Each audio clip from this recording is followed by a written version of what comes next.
and welcome to Reggie'sTake.com podcast number 19. United they stood, divided they fell. As the latest movie from Marvel, Captain America Civil War, have left our heroes on opposite sides and no longer a united group. Is Civil War now considered the best movie in the Marvel Cinematic Universe?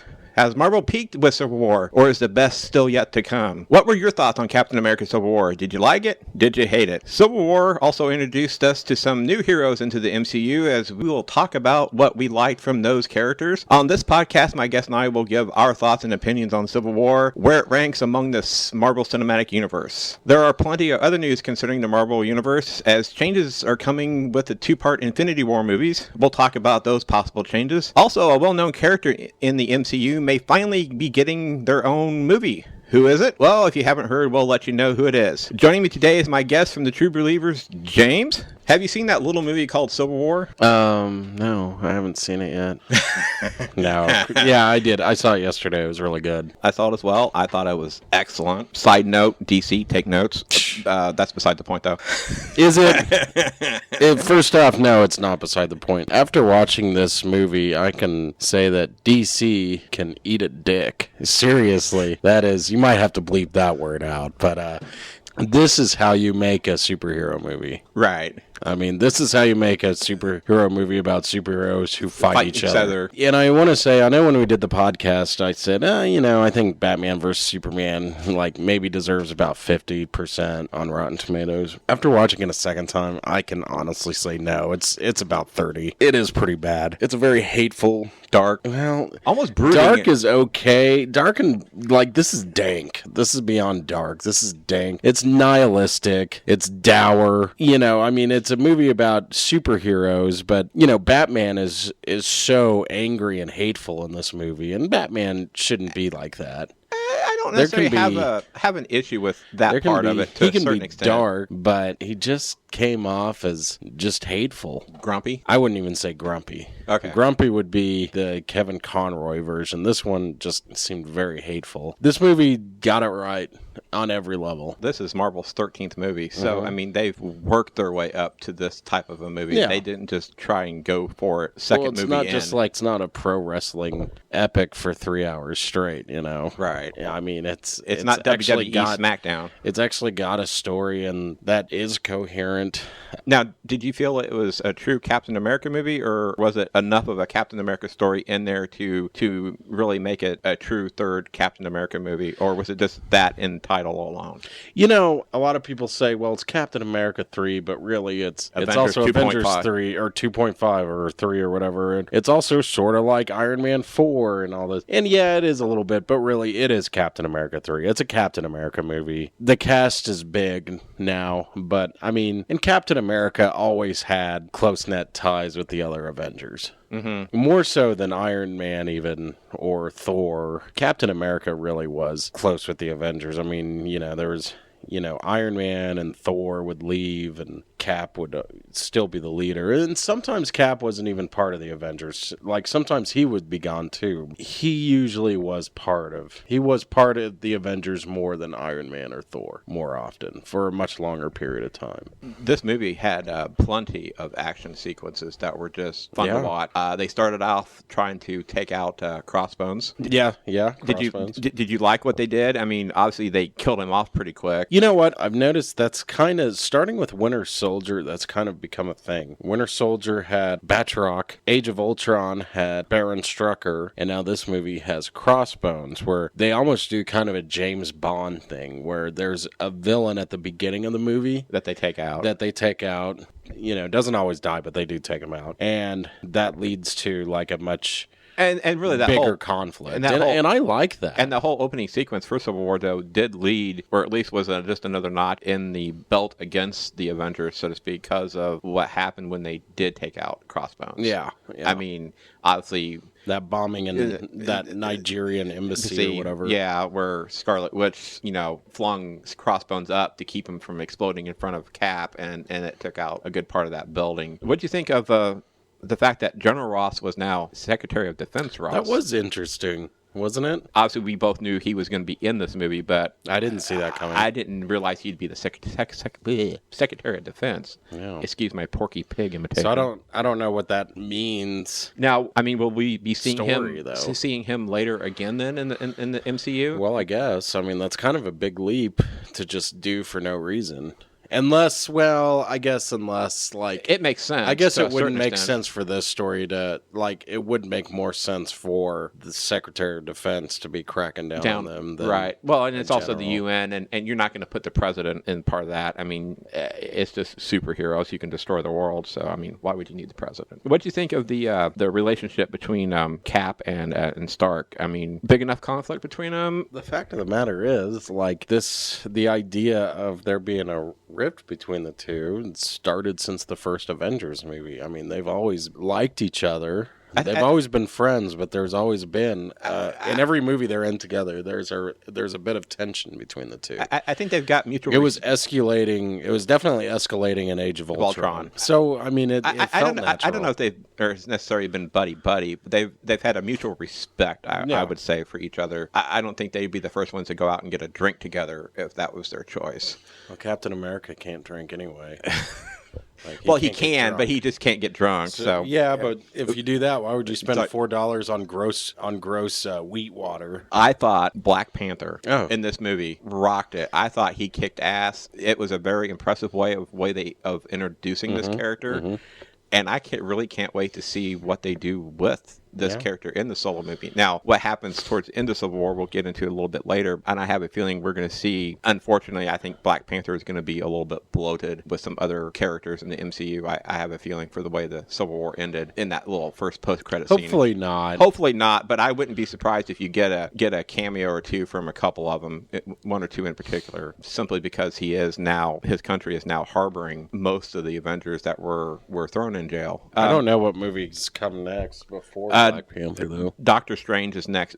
Black Panther is the last movie before we get the first Infinity War movie. So what else is there going to be?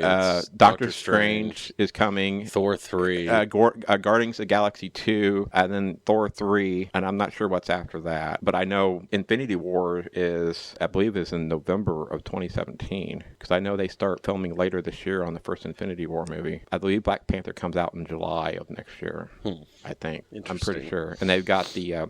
was it Ryan Coogler who directed the Creed movie? Oh, nice! He's directing. Yeah, very good movie. He's also having an input on the script as well. Good. So it should be interesting to see where they go with him. I'd be fine if they don't put any of the Avengers in there. I mean, if you want to give Cap a cameo, that's fine. But I'd rather just focus on Black Panther. Panther. I really thought his character was very interesting. Watching this movie Civil War made me want to see more of what they're going to do with Black Panther. I really thought you didn't necessarily get a lot of him, but you got enough of him to make me interested in him. Well, his story was so good. Yes. He actually kind of played that vital role. He was almost, in a way, his storyline was almost more important than Iron Man's, in a way. In a way. I mean, you also saw his character evolve from basically wanting all-out revenge against the Winter Soldier and Bucky to basically now harboring Bucky and Cap and the rest of the Avengers that Cap broke out. His character saw the complete arc of what the Avengers were going through. So, and that one character that kind of played the bad guy, what's his name? Oh, Zemo? Zemo. What a good villain, by the way. Very good villain. Didn't see him a lot, but he was definitely, instead of just trying to destroy the Avengers individually, his plan was basically to implode them from the inside out. Well, they'd never had a villain like that. You know, I'd hate to say it, but like one of the biggest problems with the MCU, and you see this with not just MCU, but you see it in a lot of superhero movies. As much as we love supervillains, they're usually not like that great. Mm-hmm. Especially in the MCU. I mean, in the MCU, you've got Loki. Everybody loves Loki. Then you've got, I think that I really liked Ultron and Mandarin also. I really thought, but especially Ultron, I really thought he was a great villain. But neither of those worked for everyone. Red Skull's a lot of fun. There's nothing to him, but that's okay. That's the way he is. Like, he's a Nazi. You don't need anything else. But aside from that, there hasn't been a whole lot of terrible villains that you just hate. I don't know if the Marvel has found their, for better lack of terms, their quote con. Well, I think they did, and it's Loki. The biggest problem that Marvel has is comic books were like that too. Like, that is one thing with, you look at Batman and Superman. You got all ton sorts of like really interesting great villains to draw from. You look at Marvel, and Marvel has a lot of good villains, but they've always been kind of a Stan Lee issue. And they kept it going, and in a way it's kind of cool, but you're starting to see like a repetitiveness of this in the movies. The heroes tend to fight villains that are very similar to them, not just the obvious like Spider-Man fights Venom, but aside from that, most of Spider-Man's villains are also animal themed. Like, you've got Dr. Octopus, the Vulture, the Rhino, the Scorpion. It goes on like that. Captain America's villains are pretty much all Nazis. So that is kind of the problem. I will say, though, I can't complain too much, because the difference between Marvel is that, well, X-Men, they fight other mutants, just to keep that going. But to be fair to Marvel, most of these movies are about the hero, not the villain. Right. They've done a fantastic job with Loki. I really liked Ultron. There hasn't been a whole lot of terrible... I know people like to whine about Jeff Bridges' character on the first Iron Man, but he was actually a good villain. It's just when he puts on the suit, it's like, oh, here we go. And that is like kind of the only minor qualm with that movie is at the end, it's just like, why did he put that suit on? First off, like, why did he put that on and fight him? Like, his character is not the type that would do that. And all of a sudden he's doing it. And then it's like, oh, now we're just going to watch some robots punch each other. And but and that's kind of continued. And then you've got Abomination, who's like another Hulk.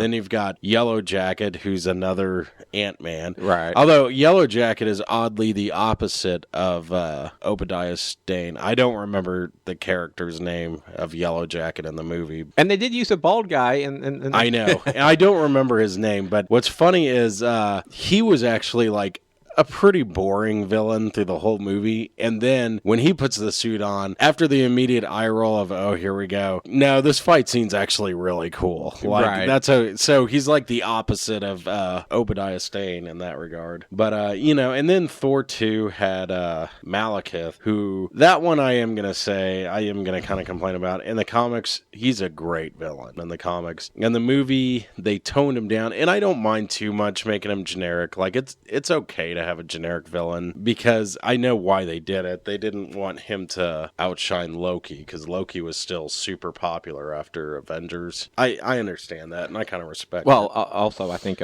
Marvel's got one other issue that was obviously apparent to me watching Civil War: the non-ability or non-wanting to of killing off a character. Yeah, no, it's true. I really thought Brody was gonna buy it, and obviously we were both wrong on that one. I thought so too, and I was really fans like me that are really the problem, because when he didn't die, I thought to myself, oh, thank God. I love this character. Don't kill him. So it's like, it's really people like me. Like, it's our fault. But if you would have thought about it, though, if they had killed Brody, with everything that Stark found out throughout that movie and everything that went on with that movie, that would have just really even deepened his issues at the end of this movie. Because I really think we now have a completely different Tony Stark at the end of Civil War than what we other hand, though, to a certain extent, than we have in the past. On the other hand, though, if they did kill off Rhodey, it would have been a much... I don't know, with that ending with looking at this letter that Cap has sent him, and obviously a phone that Cap sent him, it's saying, if you ever need us, we're still willing to help you, give us a call, which is kind of Marvel's way of saying, okay, yeah, we're not completely just, splintering these guys completely, but at the same time, the way he kind of rolled his eyes at one point, I know you'll never be able to accept this, but I'm sorry, da-da-da. I don't know if he's completely forgiven Cap. Maybe he's not as mad at him at that point in the movie that he was, 15 minutes earlier when they went and had their battle, which I thought that fight was awesome. And at one point, I really thought one of those two was going to really hurt the other one pretty bad, the way they were going at one point after Iron Man had taken off Winter Soldier's arm. Yeah. You know what I'm talking about, right? Yeah. And then when Cap took his shield, if you notice Stark's face real quick, had that kind of, oh shit look, and because he kind of had his hands up, and then Cap, instead of going for what Stark thought he was going to go for, went and put it in his chest and took out what powers his suit. That was kind of one of those moments of Cap going, I'm not going to kill you, but I'm going to leave you disabled enough to where your suit ain't going to work. And they have killed off some characters, but not killing off characters is kind of reflective on Star Wars. Mm-hmm. I mean, you look back, none of the main characters ever died. I mean, except for Obi-Wan, but Obi-Wan is like an Uncle Ben. Like you knew he was gonna, like you probably knew he was gonna die the moment he comes on screen. And technically, right now, the movies that have been out with Star Wars, technically you had 2 Uncle Bens. Yeah, because you had Qui-Gon and Phantom Menace die at the end of the first movie. Well, yeah, and that was the same. Yeah, exact same thing. Yeah, I mean, they have technically killed off some main characters, but it's usually at the end of the trilogy with Vader. They killed off Vader. They killed off Padme. So they have technically killed some characters off. Right, but at the end, the heroes are always there. I mean, they didn't kill off Han Solo in the old ones. No, but they waited and kind of made him the Ben of the new trilogy. Though. They didn't wait. They didn't wait. The new people in charge decided that's a good story. Lucas had no intention of killing off Han Solo. But I'm saying the 7, 8, 9. No, Han Solo became the quote Ben of the new trilogy. Yeah. So I mean, this is nothing new, and I mean, you look at the.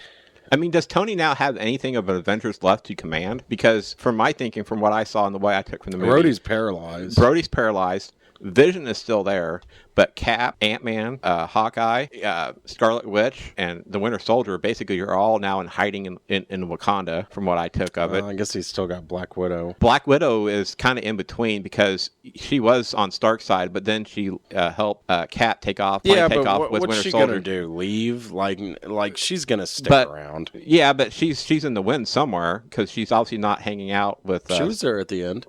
In the place, sure, yeah. Because if I remember, because before Stark went off and took off and went to the prison there, and they had that little conversation.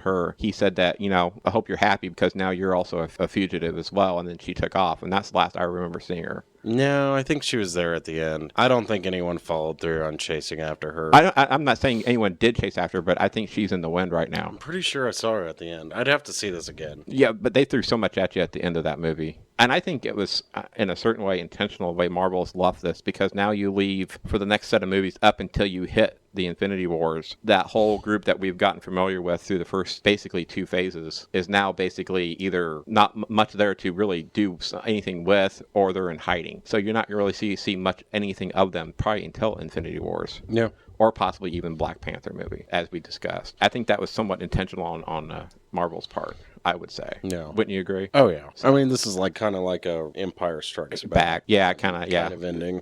Kind of leaving everyone hanging and not knowing where to go. I liked it. I also liked that Black Panther didn't kill Zemo at the end. In fact, he kept him from killing himself, so he'd go to jail. That was pretty big. Kind of did the same thing with Blofeld at the end of Spectre, if you remember. Kind of interesting. Because that's always been a staple to just kill off the bad guy. Well, but it's maybe prison is worse. Well, if you notice, when Iron Man and Cap were going through, entering that facility there in Siberia, Black Panther was falling behind quietly, but no one knew he was there. And he figured out that it was Zemo that was manipulating, making everyone hate each other. And it was kind of like he saw the whole arc of the story and realized, these guys are worth keeping out of trouble. And I think that's the reason why he decided to give Cap and all those others safe haven. Man, how great was Spider-Man 2? Oh, that was the introduction was pretty good. On the one hand, adding that character was a little tacked on. Really didn't add anything to the story, but it was so well done and so likable that you can't care. It was so good. That fight scene at the airport was pretty good too, because he handled himself pretty well with. He's freaking Spider-Man. Right, and that whole little scene of them, Cap and Winter Soldier, both stuck on the floor. I think it was Falcon. Oh, Falcon. Speaking of Falcon, I have to bring this up. I cannot believe that they found a way to bring in Falcon's pet falcon into this movie. Oh, the little Red Wing. Uh-huh. In the comics, is it an actual bird? It's an actual bird, and it's one of those things that's just way too freaking stupid to actually put in a movie. But in the comics, Sam Wilson the Falcon has a pet falcon that he uses as a falconer or whatever. And I always liked that, but I also always thought, man, that's really stupid. Like, don't get me wrong. I'm sure that, there are plenty of people who are falconers, but the idea that the falconer is also the falcon is just too dumb. So, like, I'm glad they found a way to bring in Red Wing, because I always assumed, I was like, I know, like, somehow they bring this stuff in, like, with Thor, they brought in the Dr. Don Blake thing as a throwaway joke. And I was like, I wonder what they're going to do with Red Wing. And they gave him the Jarvis treatment where they made him a full-on character, but it's a robot. It's a drone. And I was like, that's pretty cool. I like that. Where would you rank Civil War now with all the 13 movies that have I don't now think come I out? can rank any of these movies anymore. Like, there's too many. They're too good. I'm going to say it's towards the top. Top 5? Probably, yeah. I'll always have a soft spot for the first Iron Man. It's hard for me to dethrone that one. I'll also always have a soft spot for the first Avengers, although I think probably both Captain America's sequels are better, and maybe even Guardians of the Galaxy is better. Well, yeah, actually I would say Guardians of the Galaxy is probably better than Avengers. Now, I did like in the fight scene what they did with Ant-Man. Yeah, where they made him giant Ant-Man, where he adds 2 letters to his name. That was a pretty Giant cool Ant-Man. That was a pretty cool thing, and the whole little. I didn't see that coming.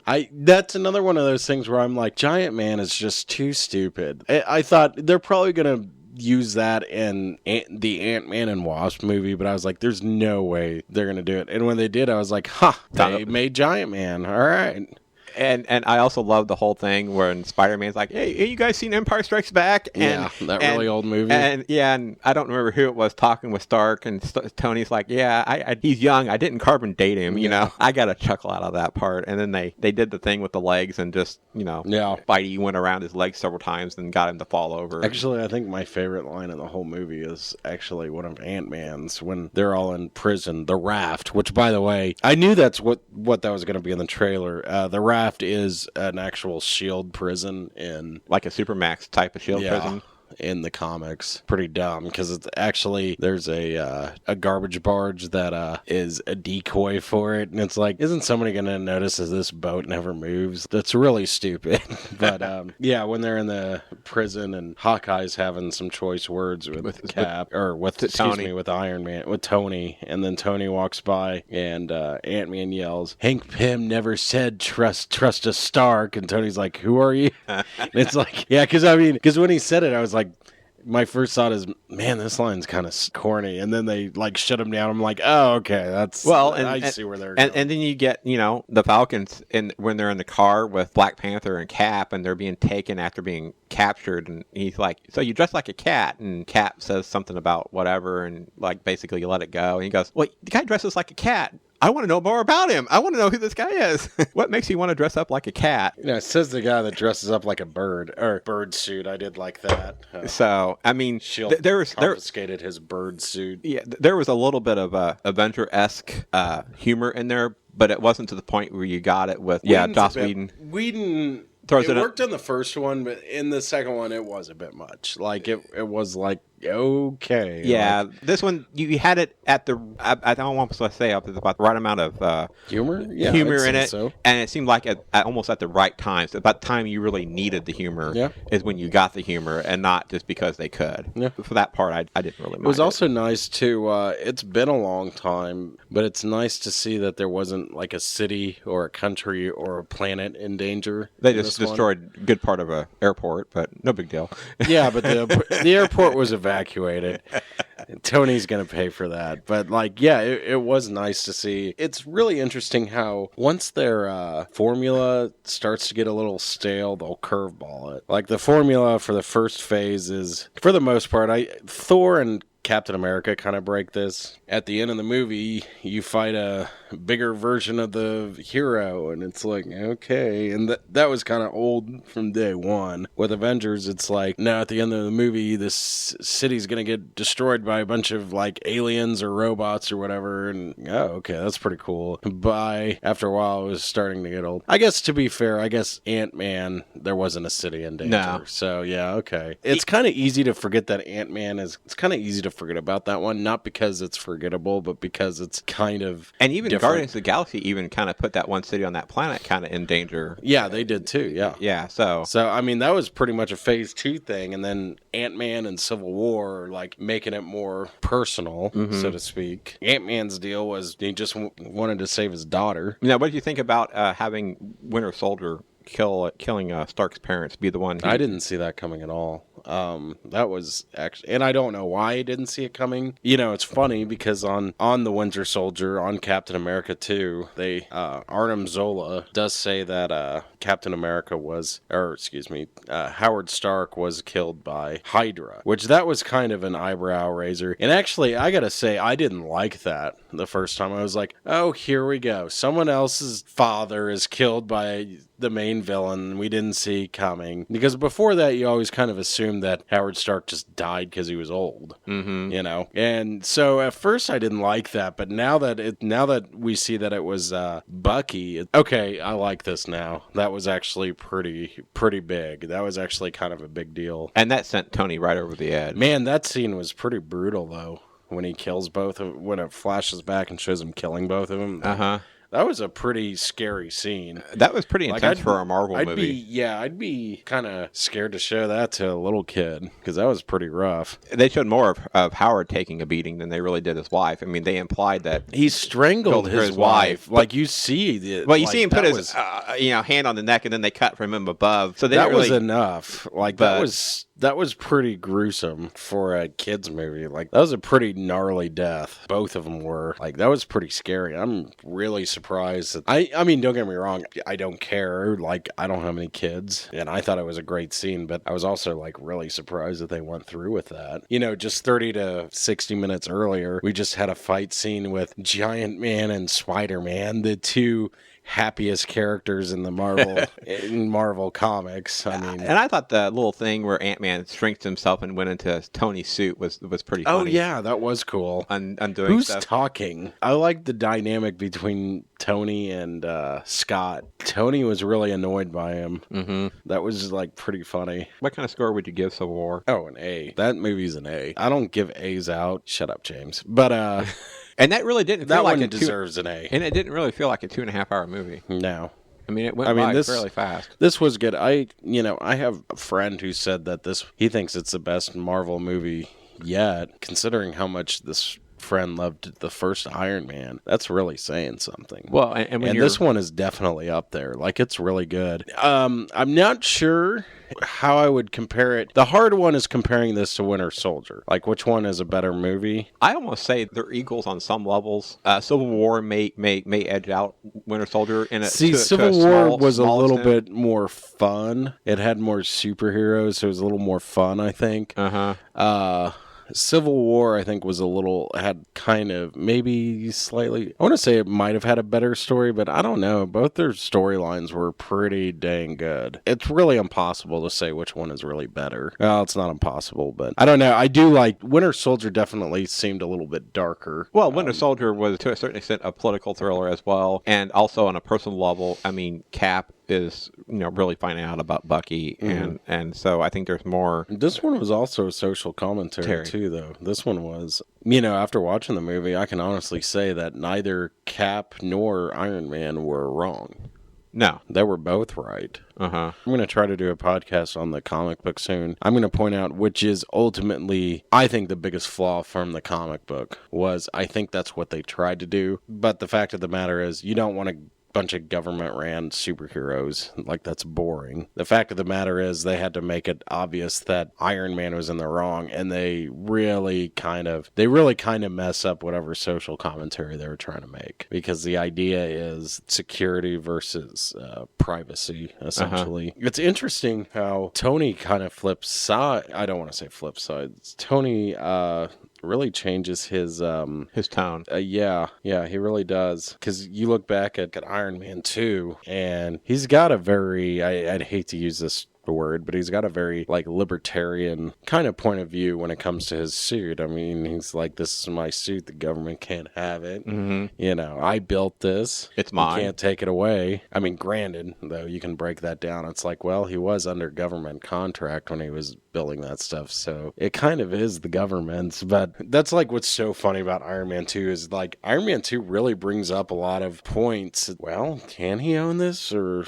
is this something that belongs to the government? And then the other good point is, which hands are better for it? Tony's hands or the government's? And it's like, well, the government is contracting with Justin Hammer, who's an idiot, a terrible person and a criminal, and so like clearly it's not the government's hands. But on the same time, Tony Stark is getting drunk, shooting his house to bits. I don't think it's not really in good hands with him either. So that's what's so interesting about Iron Man 2. Now the problem with Iron Man 2 is they're like, whatever, just give it to Tony. And like it doesn't really, the question never gets brought up or resolved at the end. So that's always, which kind of cracks me up. But yeah, it's interesting. And now Tony's the one. Meanwhile, Captain America, you go back, he was always the one working for S.H.I.E.L.D. and working for the government, and now he wants to be a free agent. And it's interesting how they shift sides. I know I read freaking Salon.com had an issue with that,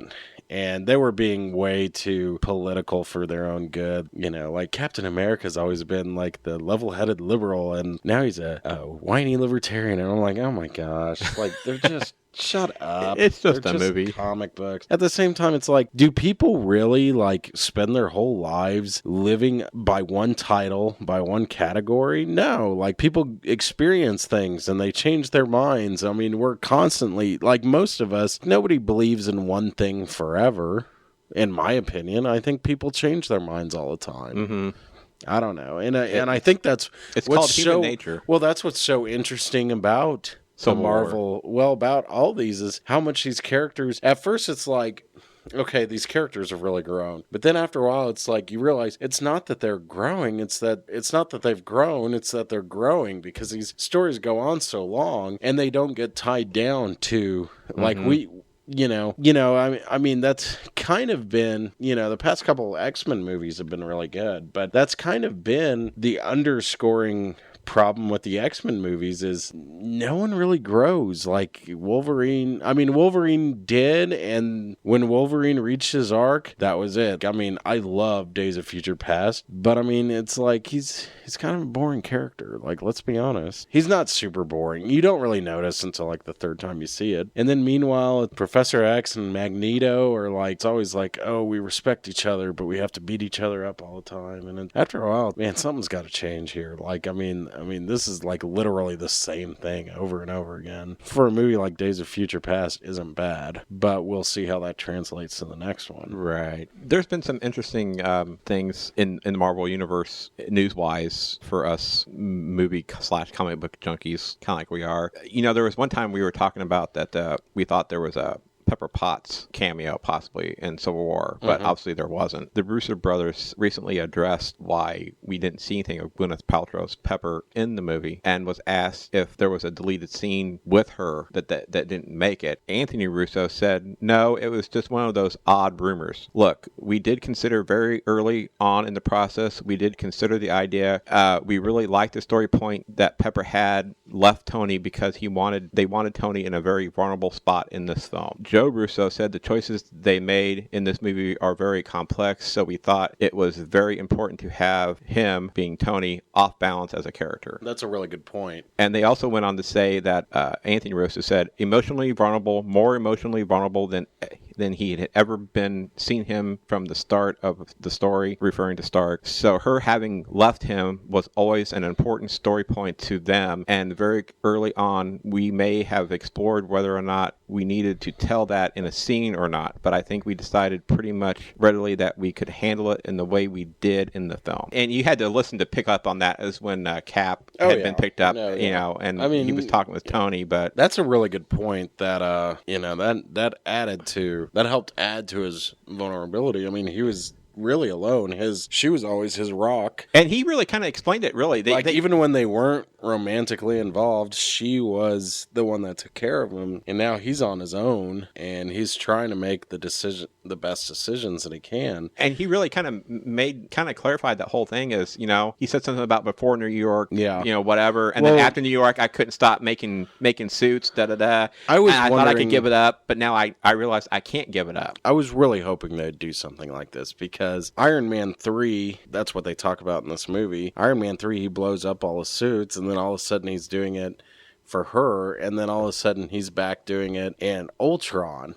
And you don't ever see her in Ultron, but I always thought that was weird. I was like, they need to do something with this relationship. Even when I saw Ultron, I thought they need to either do something with this relationship or don't ever show her in the movies again. Because the worst thing you can do at this point, well, not that. The worst thing you can do at this point is to just make her the doting girlfriend who will just stand by him no matter what promises he breaks. That makes for an incredibly boring movie relationship. That makes for really just bad storytelling. Yeah, and it's not exactly a good portrayal of women either. That's one of the many problems with Spider-Man 3 is all of a sudden, I know they kind of do it where they break up, but all of a sudden, even when they break up, Mary Jane no longer feels like a character anymore. All throughout Spider-Man 3. She just feels like Peter's girlfriend. And that was kind of my fear, is that that's what was going to happen with Pepper. And it looks like they're smart enough to know not to do that.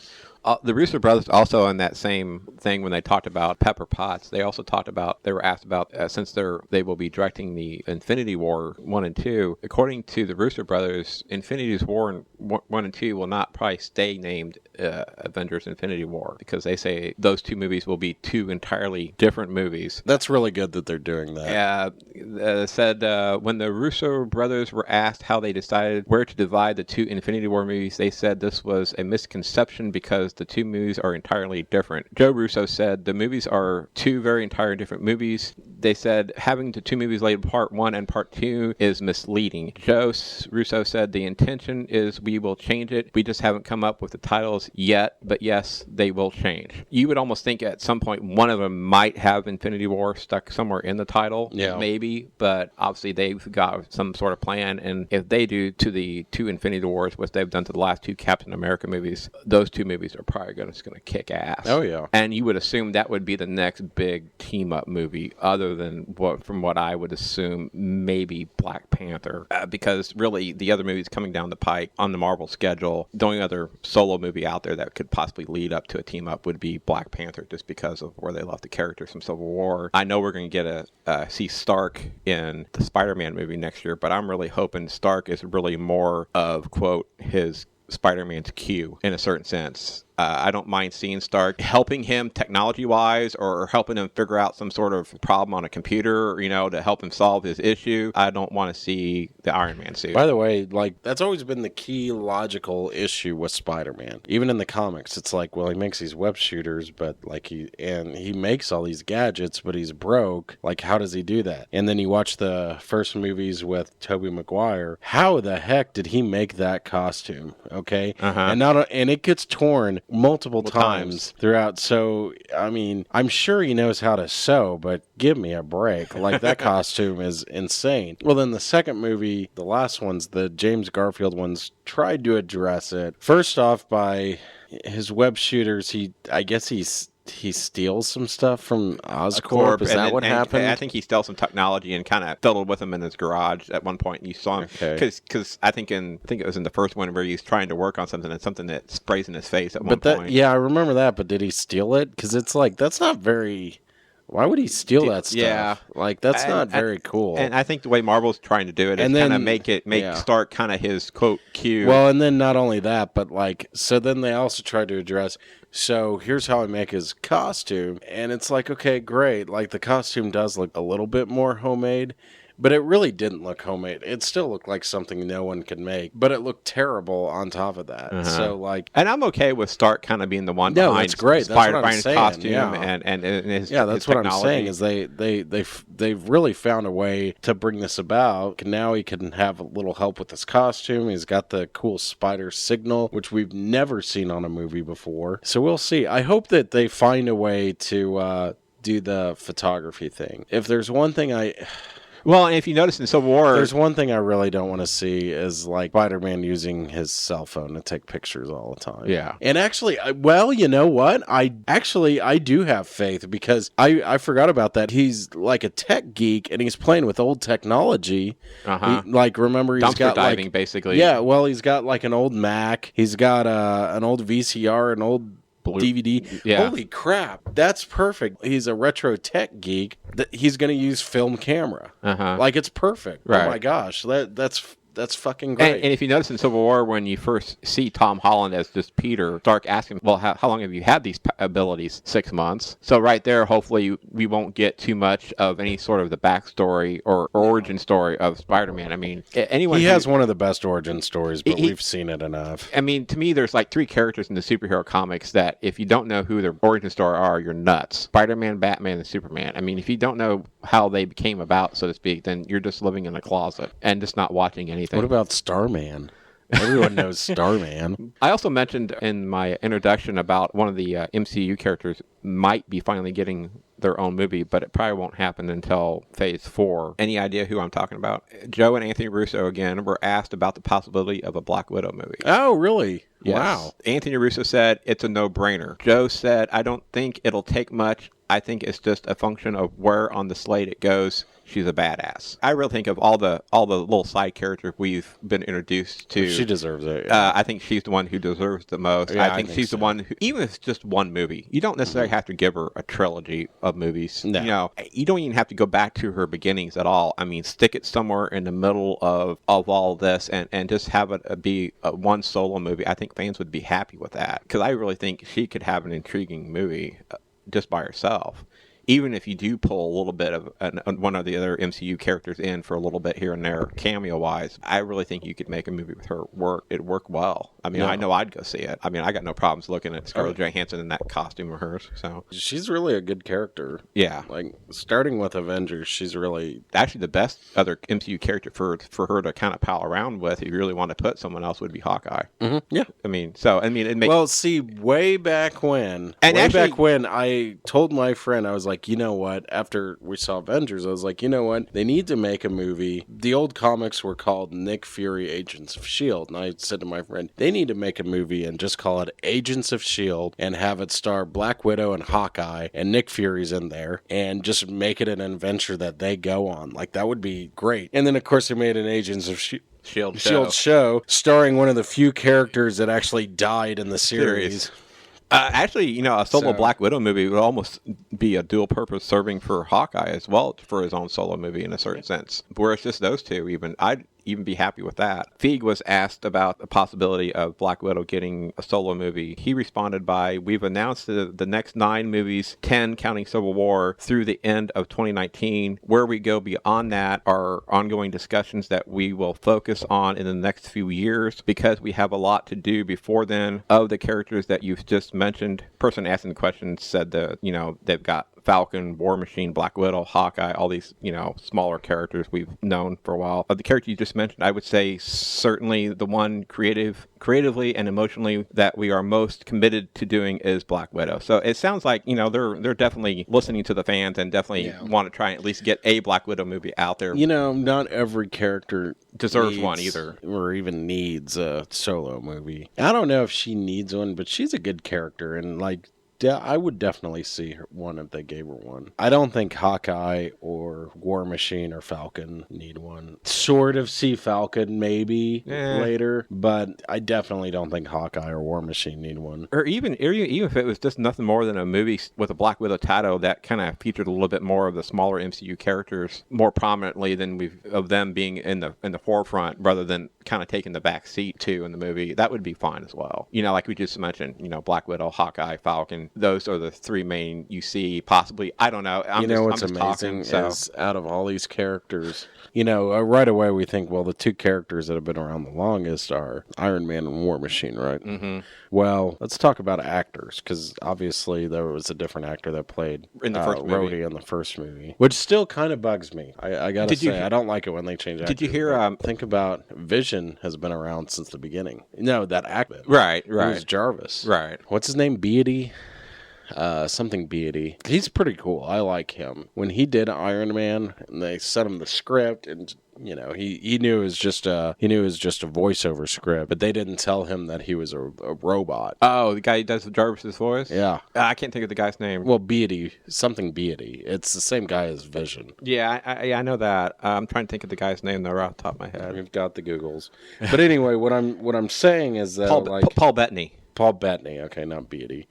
Paul Bettany. But what I'm saying is, though, when they sent him that script, he did not know that he was a robot. They didn't want him voicing it like a robot either. So when they sent him the script, he probably just assumed he was like just some guy helping. He was like his friend from R&D or something, talking on the phone. That had to be easy paychecks for him, though, especially for those, first up until Ultron, because that was basically going and one day studio work of reading the lines and going home. So he's a really interesting person.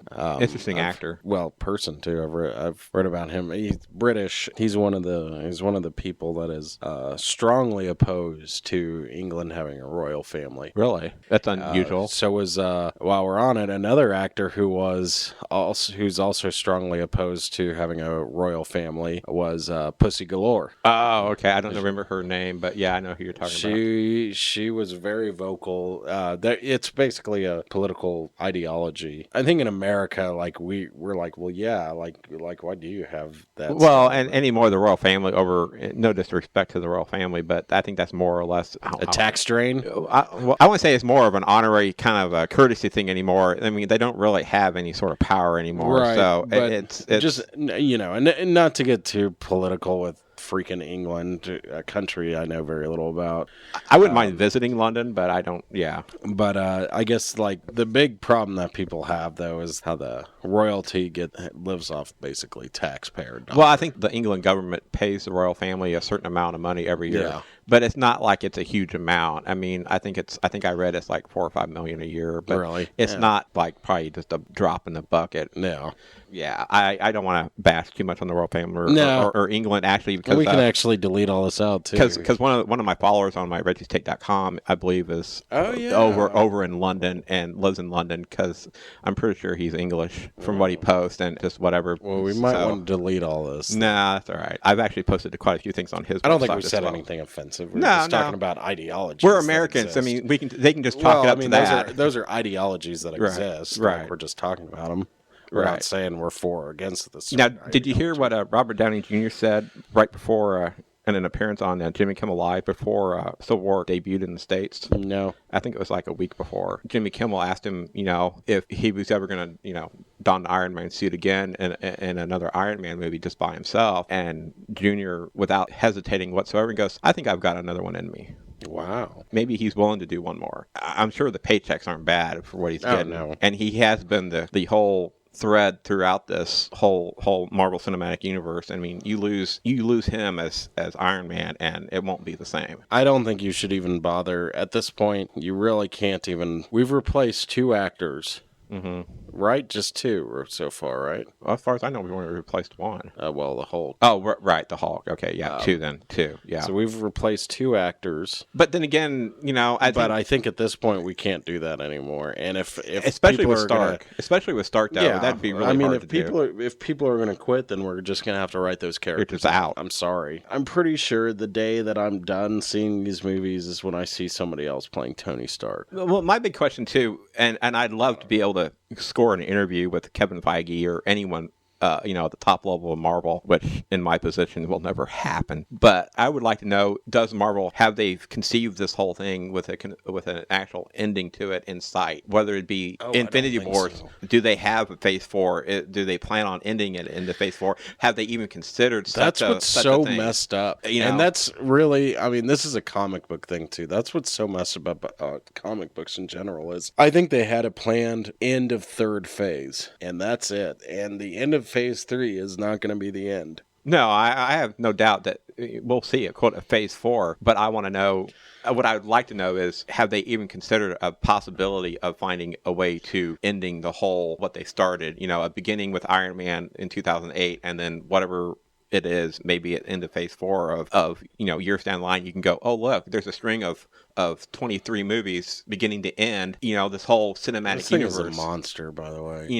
That would not set to them mention up. you've got TV shows, you've got Daredevil, you've got Sharon Carter, or excuse me, Peggy Carter. I always do that. I always get the two Carters mixed up.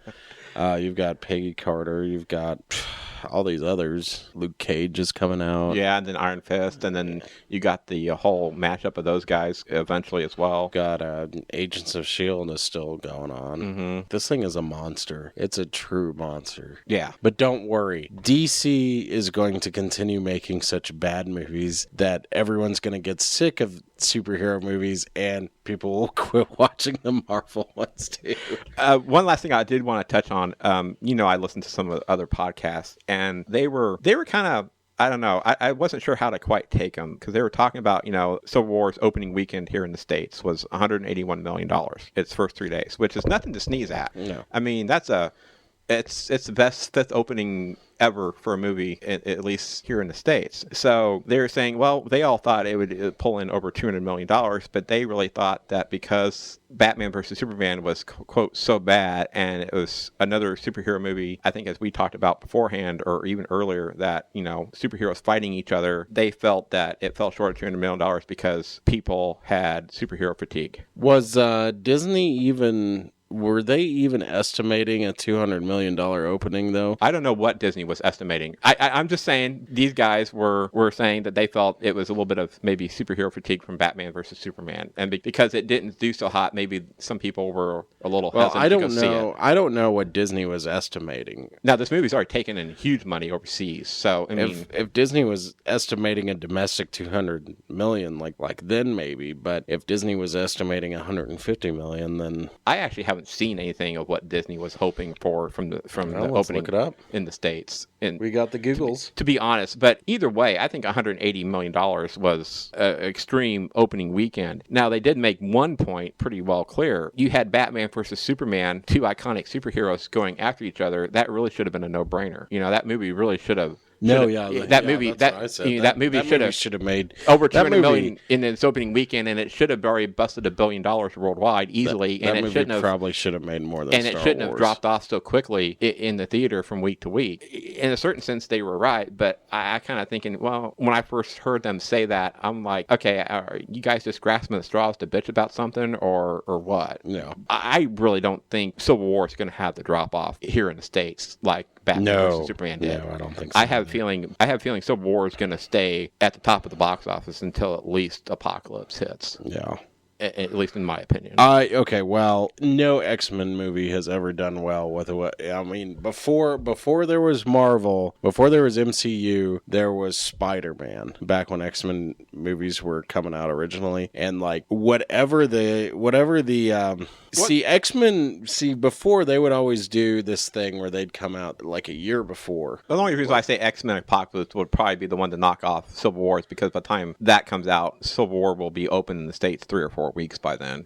Right. At least a good 3 weeks. But, back in the old days, X-Men would come out a year before Spider-Man. Mm-hmm. And then now there's more superhero movies, so you got to cram what you can into. Oh, yeah. But, originally it was X-Men would come out, people would like it, and then Spider-Man would just knock it out of the water. Then it was the Marvel movies, because they kind of took some, they did Wolverine in 2009, which is horrible. And then in 2011, which was 5 years after the last true X-Men movie, I guess you could say, in 2011... they came out with First Class. It was a good movie, but again, it totally gets knocked out of the water by the Marvel movies.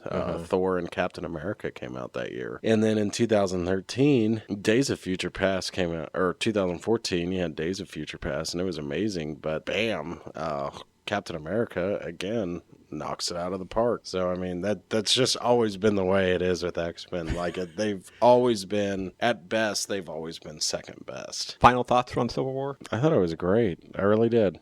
I thought the whole movie was really good. I think that people at DC probably watched it and are kicking themselves right now. They should be. I mean, the movie's just so much better. Like, it really is. It may not have the visuals that, and, you know, I'm a sucker for good visuals, and that movie had some really good visuals and action. Like, it had some pretty good stuff. As far as, like, story and character development, it just... Batman versus Superman was not character-driven. No, not at all. I mean, it was a sludge fest. The closest you got to anything of character-driven was either Wonder Woman or possibly Batman, and that was it. I forgot to say, I read a Forbes article that mentioned that Spider-Man in this movie, and this floored me, by the way, Spider-Man in this movie has more lines than Superman does in Batman versus Superman. Really? More lines of dialogue. Wow. And you think about it, and you look back and you're like, you're right. There's a lot of just like Superman like floating around and scowling, and like there's not a whole lot of dialogue or substance going on. Pretty weird. Yeah. I thought Civil War was spot on. To me, Marvel was what you expect in Civil War. You got exactly what you wanted. You got superhero versus superhero. They did it right. They did it well. Maybe they lacked in maybe taking that risk of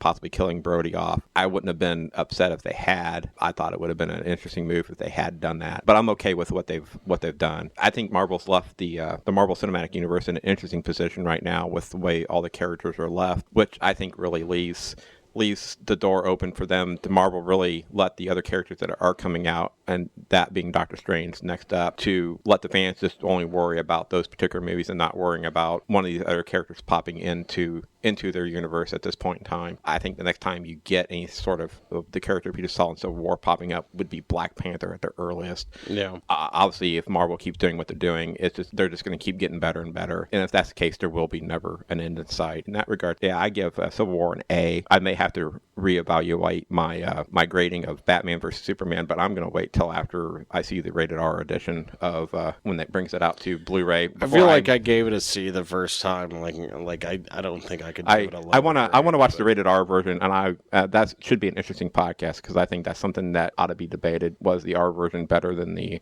theater release version? I'm gonna guess no. Like that's the thing. I'm guessing there won't be really much of anything make you say wow to it. It's just gonna be more punching, more violence. But yeah. I want there's that small hope of maybe. But anyway, yeah, I give Civil War an A. I know you liked it. Doctor Strange actually has my interest. Yeah. Cumberbatch. I don't mind Cumberbatch. I like him as Sherlock Holmes. I liked him in Star Trek as Khan. That's right. Yeah. So he's kind of the it actor right now. He talks like Dr. House. Did you notice that? No. In the trailer, he sounds like House from House. I've watched that trailer once, but I haven't really. Did they show it at the theater that you were at? Yes, they did. Okay. Yes, they did. It looks good. They also showed a Rogue One trailer too. Which is the one I've already seen. Which is one I've already seen online. Man, that looks good too. So I actually hadn't seen that one yet. I meant to, and I forgot about it. So if you'd gone to Reggie'sTake.com, you'd have seen it. Sorry. Anyway, thank you for joining me as always. Thank you for having me. Oh, no problem. As always, you can find me on YouTube. You can also find James's True Believers on YouTube or Facebook, or also find his links on my website, Reggie'sTake.com. I'm on Facebook. I'm on Twitter at Reggie's Take. I'd be grateful if you followed me there. Hope you all enjoy some movies, and we'll talk at you later.